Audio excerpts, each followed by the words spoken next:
reason why they call it Pride Month, the first of the deadly sins, right? Because it's not so much about the homosexuality they're trying to celebrate. It's not so much about, the transgender ideology they want to celebrate. It's about the pride in those things, the pride that goes before those things. And what does pride cometh before, Dan? Fall. The fall. Destruction. That's exactly right. So Michael Knowles over at the Daily Wire pointed out something very interesting about the choice of June. I think that he got a lot right, but I want to say that I think he left something pretty key out here. He pointed out that there is a reason why they chose June. Did you know that June actually has the third highest number of marriages of any month, right behind September and October? Right, June has the third highest number of marriages of any month of the year.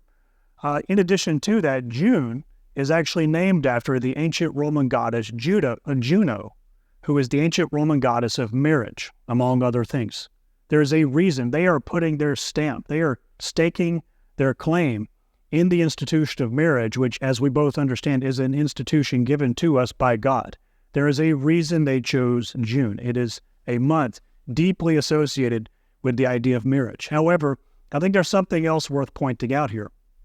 It became a federal holiday a couple of years ago. Joe Biden made it a federal holiday, and it happens to take place in June. I'm talking about Juneteenth, right? I wrote a column last year discussing the history of Juneteenth and why I believe the left chose Juneteenth. And this is relevant to Pride Month, I promise. So the reason I believe that the left chose Juneteenth is because of its close proximity in the year to Independence Day, to the 4th of July. Because I believe that the left wants to overthrow the 4th of July with Juneteenth and establish Juneteenth eventually as a new national holiday.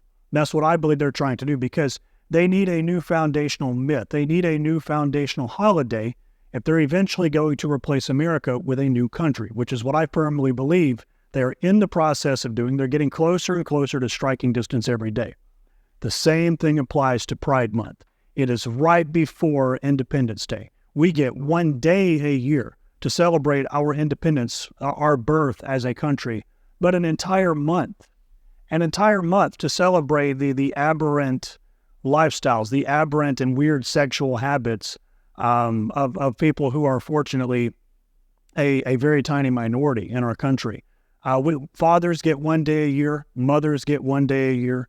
The birth of our Lord gets Christmas and Christmas Eve, I suppose. But Pride Month gets an entire month.